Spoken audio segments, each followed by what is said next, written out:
Mga puso mag-asawa gikan San Miguel, Iloilo, nagpatukod sa Pinasay nga Café sa Bacolod City. Alam museum sang K-pop items nga makita sa ila cafe, ginakalagkagan sang fans. Yaring aton gintutukan. Halin sa mga OG, tubtob sa mga panibagong cultural ambassadors kay K-idols sang SoCore.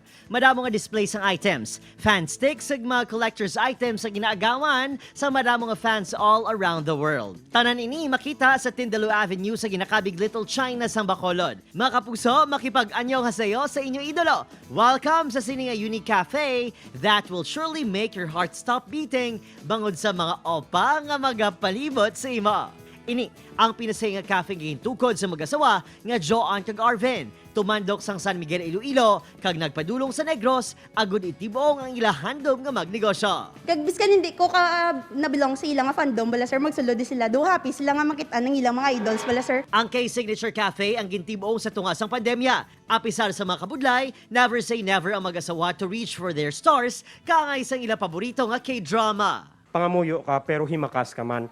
Hindi nga magtanga ka lang. Mauti ginobra ang mga disenyo sa cafe. Ang artista si Ronel, metikuloso sa iyang mural painting sa mga global K-pop superstars. As our artist, gahalong ko sa pagkopya sa mga details sa drawing.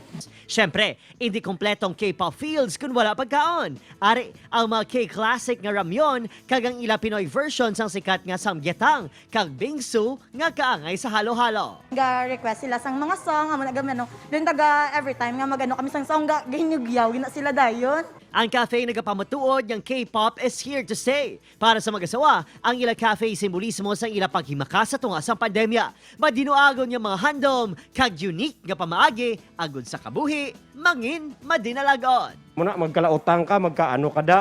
Prote, importante, himakas ka, himabalikid na. Upod, Kirinal Casillo, Adrian Prietos, 1 Western Visayas.